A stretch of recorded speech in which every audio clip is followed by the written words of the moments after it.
Salut, c'est Léo, ça dit quoi? Non à la souffrance animale pour la mode. Vous me faites mal. Vous me faites mal. Lâchez-moi.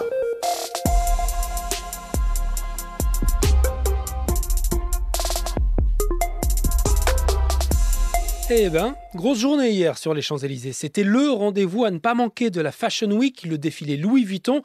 Mais ceux qui ont fait l'événement, c'était pas forcément Zendaya et Pharrell Williams au premier rang. Des crocodiles sont tués, dépecés vivants et électrocutés pour vos sacs à main. Alors, est-ce que t'as reconnu sa voix? Salut les vermines, aujourd'hui je reçois dans ma baignoire une nouvelle morue. Oui, c'est bien Jérém Star, le vidéaste aux plus de 2 millions d'abonnés sur Instagram, soutenu pour l'occasion par l'association de défense des animaux PETA et habillé en serpent dépecé pour protester contre l'utilisation de peaux exotiques. Et ce n'était pas la seule action contre Louis Vuitton hier. Le bâtiment de LVMH aspergé de peinture orange par des militants écologistes de dernière rénovation.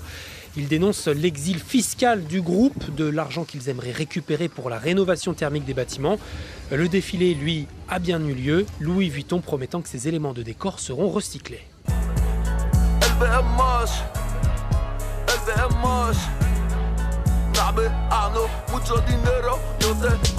Ah bah tiens, on reparle de Booba ce matin et de sa lutte contre ce qu'il appelle les influx voleurs qui multiplient les arnaques sur les réseaux sociaux. Le rappeur a été mis en examen hier pour le cyberharcèlement de Magali Berda, ce qui veut dire qu'il pourrait être jugé pour ses faits après enquête. La reine des influenceurs, elle, a été placée en garde à vue la semaine dernière dans une autre affaire.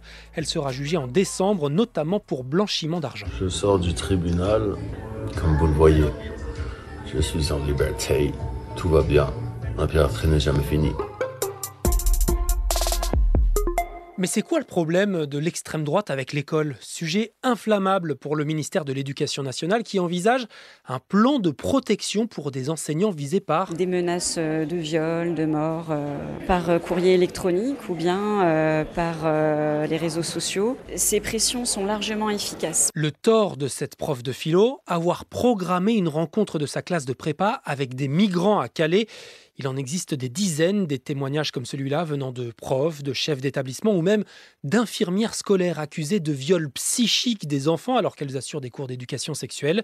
Derrière ces pressions, le nom d'une association qui revient souvent. Moi, j'ai créé l'année dernière une organisme qui s'appelle Parents Vigilants. Une émanation du parti Reconquête d'Éric Zemmour qui mène un combat contre ce qu'il appelle le grand endoctrinement dans l'école. Je vous assure que ça fait froid dans le dos. Et c'est aussi et surtout une stratégie pour trouver de nouveaux militants parmi les parents d'élèves.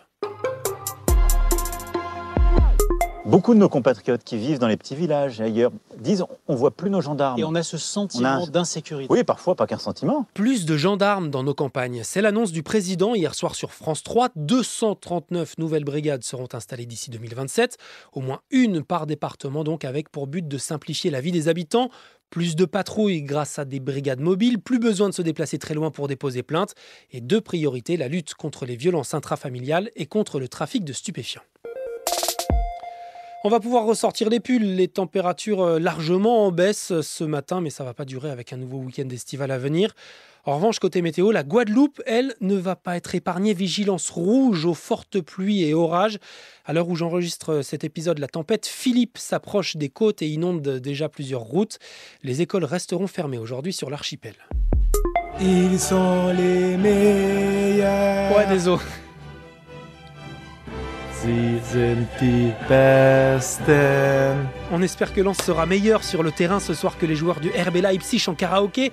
C'est le retour de la Ligue des Champions ce soir au stade Bollaert. Les 100 et or reçoivent Arsenal à 21h.